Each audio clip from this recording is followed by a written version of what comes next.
Well, Coach, to get a couple of midweek wins, man, not easy, obviously. No, it's not easy, and obviously Shinkman and Jake Hunter not being available after all they threw this past weekend, I mean, it makes it a little bit harder, but, man, I can't say enough about Ethan Norby. I mean, that wasn't the plan for him to go out there and go 4 2/3, but he was special and punched out 10 guys out of the bullpen. That's unbelievable.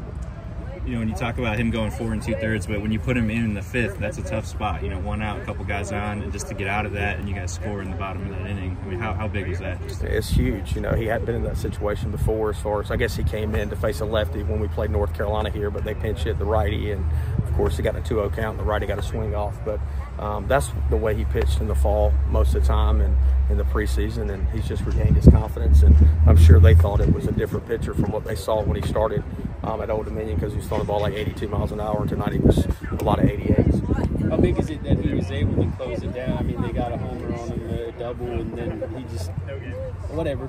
I'm sure he was, you know, on fumes a little bit. He was, you know, threw 76 pitches, but you know, we felt good about that left-handed matchup there at the end. It's not you know, by design that you put the time run on the base. So as I told Coach O, we were playing Russian roulette a little bit, but it worked out well for us, so we're happy about it. Does he look like a different pitcher to you, or is he just kind of getting back to what you've seen early on? I mean, he definitely looks like a different pitcher than when he was at Old Dominion. I mean, some mechanical stuff, so he had gotten off, and Coach Knight worked with him and got his velo back up. I mean, 82 versus 88, and then he's got the slider, so it makes it a lot harder for guys to know if a fastball or slider is coming. What were those conversations like when Labari was about to hit? You knew he'd already struck him out the previous 2 times, kind of to be careful. Yeah, well, just, you know, Boucher is a good hitter. I mean, he's actually, his numbers probably aren't as good as what kind of hitter he is. And once we lost the count, we were like, yeah, we're just not going to let him tie the game up with one swing. And then offensively, you know, the answer there, early runs, kind of what did that mean for you guys? Yeah, I mean, I think anytime Riley leads off the game and gets on base, it just makes it hard on teams because they're worried about him. And, you know, you got Carter and JC behind him.